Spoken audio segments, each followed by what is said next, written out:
हो दुर्गा माता की। एक गांव में राम नाम का व्यक्ति रहता था। उसकी पत्नी का नाम सीता था। उसकी 3 पुत्री थी। राम जो भी कमा के लाता अपना खेत पधार से, उसी से उन लोग का गुजारा हो रहा था। कुछ समय के बाद राम की थोड़ी तबीयत बिगड़ गई। उसकी पत्नी ने कहा, चलो मैं तुम्हें शहर दिखा लेती हूँ। ऐसा करके वो दोनों चले गए शहर। जब वो दिखा के लौट रहे थे तो उन लोग का गाड़ी का एक्सीडेंट हो गया। वो लोग मर गए। अभी तीनों लड़की का कोई सहारा नहीं था। अपना तीनों कैसे रहे। बड़ी वाली लड़की थोड़ी बड़ी थी। वो दुर्गा माता की बहुत बड़ी भक्त थी। वो पूजा पाठ करती थी और नवरात्रि में 9 दिन पाठ भी करती थी। अब क्या करे, ये तीनों अपन बहुत परेशान थी। कुछ मतलब जो भी घर में था अनाज वगैरह, कुछ समय के बाद वो ख़त्म हो गया। एक दिन दोनों तीनों बहनें गई कहीं कुछ काम मिल जाए। गांव में ढूंढने लगे काम, लेकिन कोई किसी के पास उन लोग का करने लायक कोई काम नहीं मिला। ऐसे ही ढूंढते ढूंढते वो लोग, जैसे कि गांव से बाहर जंगल था, जंगल में चले गए और इन लोग को भूख प्यास भी लगी थी। एक पेड़ के नीचे बैठ गए।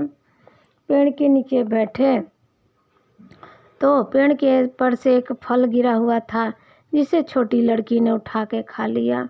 अब बड़ी लड़की तो बहुत डर गई कि इसको कुछ हो ना जाए, लेकिन कुछ समय के बाद भी छोटी वाली लड़की को कुछ नहीं हुआ।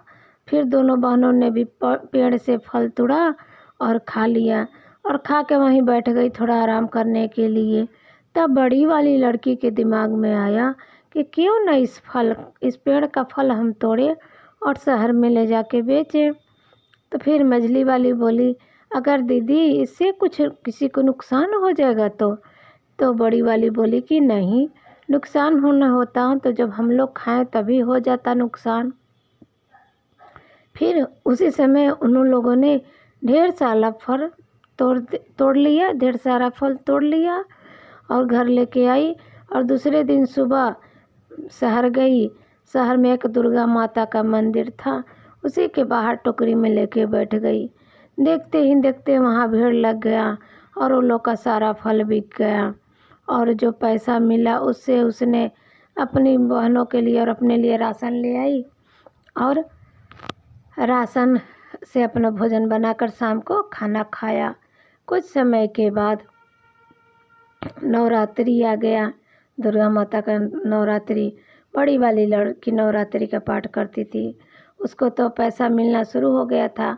उसने नवरात्रि का पाठ किया था और एक दिन गई जंगल में। जब नवरात्रि का पाठ की थी और जब गई जंगल में फल तोड़ने, तो वहाँ देखा कि कुछ व्यक्ति बात कर रहे थे। उन लोग एक पेड़ के पीछे छिप के उन लोग को बातें सुनने लगी। एक सेठ थे, बोल रहे थे कि मैं यहाँ पर गड्ढा खोद दिया हूँ। और इसमें जब मतलब एक शिकारी भी था साथ में, तो उसी से बोल रहे थे कि यहाँ पर गड्ढा खोद दिया हूँ, जब तुम लोग जंगल में आग लगाओगे तो जो बाघ हैं सारे इसमें आके घिर जाएंगे और फिर हम लोग उसको मार के बंदूक से उसका खाल निकाल के फिर बेचेंगे। सेठ का खाल का बिजनेस करता था। अब ये लड़की डर गई, मन ही मन दुर्गा माँ से प्रार्थना करने लगी कि माँ मुझे कुछ उपाय बताओ जिससे मैं मतलब कि बाघ लोग को मरने ना दूँ। तो उसने कहा अपनी बहन से, छोटी वाली से, कि जाओ जो जंगल में सिपाही रहते हैं उन लोग को बुला के लाओ, तब तक हम लोग कुछ सोचते हैं। उन छोटी वाली बहन चली गई। ये दोनों बहन क्या की, इन लोग को तो पूरा जंगल का पता था। वहाँ पर एक घास ऐसा था जिससे मतलब आदमी को शरीर को छू जाए तो पूरा खुजली होने लगता था। ये दोनों बहन गई और उस घास को हाथ में चिमकी उमकी था, उसको लपेट के उस घास को तोड़ा और एक पत्थर पे कूच के और ले आई और शिकारी पर और सेठ जी पर फेंक दिया। उतना ही देर में शिकारी ने जंगल में आग लगा दिया था। इधर उधर सभी जानवर भाग रहे थे। अब ये लोग जैसे ही उन लोग पर घास फेंकी खुजली वाली, सब तो खुजली करने लगे, लेकिन सेठ पर उतना नहीं पड़ा। सेठ गुस्सा गया इस लोग को देख के और बोला कि रुको, मैं भी तुम लोग को बताता हूँ, तुम लोग को जान से ही मार दूंगा ऐसा बोल के लोग की तरफ दौड़ा। तब तक एक बाघ आ गया ये दोनों के बीच में, सेठ के और लड़की के बीच में। सेठ रुक गया और लड़की मन ही मन दुर्गा माँ से प्रार्थना कर रही थी कि माँ हम लोग को बचा लो, सेठ से बचा लो, सेठ से। जब बाघ आया तो उसने क्या किया कि सेठ पर छलांग लगा दी और सेठ को लेकर उधर दूर चला गया और ये लोग का जान बच गया। और कुछ देर में जंगल की आग भी अपने आप बुझ गई, क्योंकि ज़्यादा दूर आग नहीं फैली थी और बाकी जानवर भी बच गए। और जैसे ही मतलब कि वो लड़की सिपाही को लेके आई, सिपाही ने देखा कि सब ठीक है तो ये लोग को बहुत शाबाशी दी और कुछ पुरस्कार भी मिला ये लोग को। और लड़की अब दुर्गा माता की कृपा से ये लोग का धीरे धीरे स्थिति ठीक हो रहा था। अपना ये लोग जंगल से फल तोड़ती और शहर ले जाके बेचती। शहर वालों को फल बहुत पसंद आता, जिससे लोग को काफ़ी पैसा जैसे मिल जाता।